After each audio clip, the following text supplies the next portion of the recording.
Ouais, c'est vrai qu'en regardant les matchs, je me suis surtout demandé si Deschamps n'avait pas perdu le fil.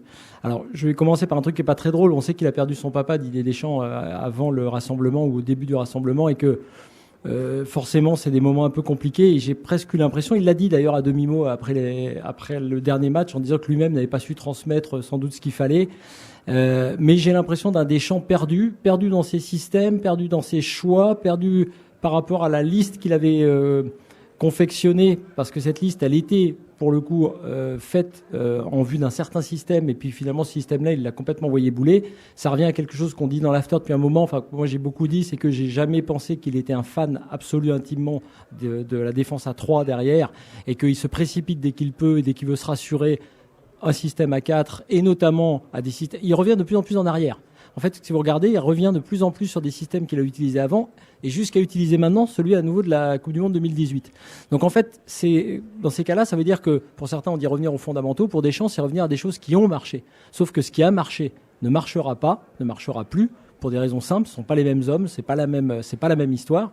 Et donc j'ai l'impression qu'effectivement Deschamps s'est perdu. C'est-à-dire qu'on est rarement passé d'un moment avant les 4 matchs là et après, avec moins de certitude, beaucoup moins de certitude après qu'on en avait avant. Alors que normalement, cette équipe, elle a quand même un réservoir incroyable, un coach qui est assez sûr de ce qu'il peut faire puisqu'il a gagné la Coupe du Monde. Avant, tu penses à quelle période?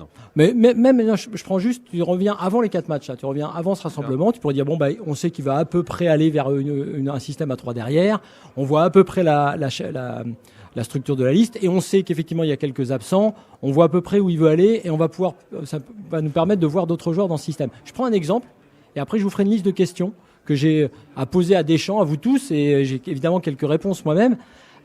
Koundé. Je prends ce cas-là qui pour moi est emblématique.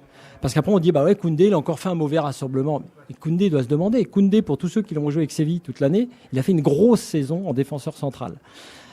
Deschamps le prend. Il le sait, il l'a déjà mis à arrière latéral, ça n'a pas marché. Il fait une défense à 4, il remet Koundé latéral, il le sort à la mi-temps, il le remplace par Pavard qui ne va pas fort non plus. Koundé, franchement, si tu te mets à sa place, il doit se dire, mais qu'est-ce que je viens faire ici? Pourquoi il m'a repris si c'est pour me remettre arrière droit? Donc, lui doit se poser des questions. Et donc, j'avais des questions, effectivement, à poser qui sont innombrables parce qu'en fait, plus on avance, plus on a de questions. Je voulais savoir si Deschamps voulait jouer donc à 4 ou à 5 derrière, quand même, parce qu'à un moment donné, il va quand même falloir à un moment donné le savoir et surtout travailler ce système-là ou l'un ou l'autre avec Lloris ou avec Maignan. Question qu'on a l'air de ne pas avoir le droit de poser, mais tout le monde se connaît. Tu réponds quoi à ça? Maignan, évidemment. Maignan. Kevin, tu réponds quoi à ça? Je l'ai déjà dit, je réponds Maignan.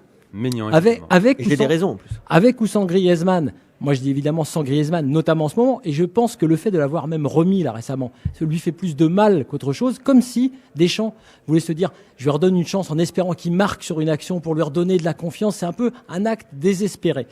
Avec ou sans Pogba, bon, on verra, mais Tchouaméni est clairement l'homme de la situation.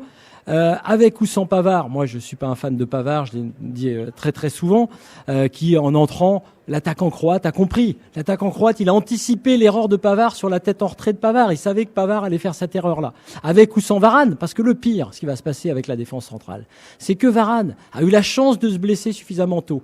Et que maintenant, à la fin du rassemblement, on dit, oh là là, exactement. Heureusement que Varane va revenir. Et on va voir quand Varane va revenir que Varane est cramé lui aussi, et que la question va se reposer pendant la Coupe du Monde. Avec ou sans Ferland Mendy, parce que là, il y a un truc qui est incroyable. Aussi. On essaie plein de joueurs, mais Ferland Mendy, il n'a pas le droit de jouer, d'autant que Mendy, il a un autre avantage, il peut jouer des deux côtés de la défense.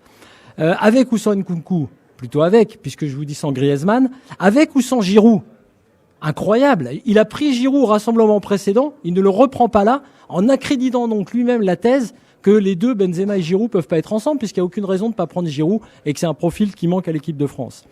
Avec, autre question, avec une idée de jeu proposée par le sélectionneur, c'est-à-dire lui, ou dictée par les joueurs. Puisqu'il a dit lui-même qu'en 2018, c'est les joueurs qu'il avait incité à jouer aussi bas, entre guillemets, un jeu de transition. Avec des matchs de 90 minutes ou avec des matchs de 82 minutes comme contre la Suisse, puisqu'il estime que la seule erreur de l'Euro, c'est d'avoir raté les 8 dernières minutes du match. Évidemment, la réponse, je l'ai. Les matchs vont durer 90 minutes. Faut le dire à Deschamps à la Coupe du Monde au Qatar. Avec des joueurs français fatigués ou avec des joueurs français aussi en forme que leurs adversaires étrangers de ce mois de juin, parce que la seule excuse trouvée par Deschamps, ça a été la fatigue.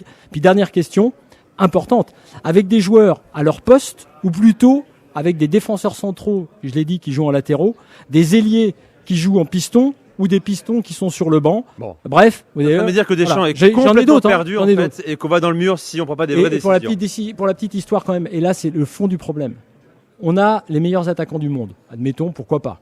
Moi j'ai connu cette situation-là en 2002 quand on est arrivé avec les meilleurs buteurs de tous les championnats et où ça n'a pas marché. Et ça n'a pas marché pour plusieurs raisons. L'équipe était cramée, très bien, mais aussi parce que le foot, c'est le milieu de terrain. Et que quand on a beau avoir Benzema ou Mbappé, on l'a vu là pendant ce rassemblement, on a vu avec la Croatie, avec Modric, si on n'a pas un milieu de terrain, une bonne salle des machines, ça ne peut pas marcher. Et l'équipe de France aujourd'hui n'a pas de milieu de terrain. C'est l'avis tranché de Flo Gautreau. Vous allez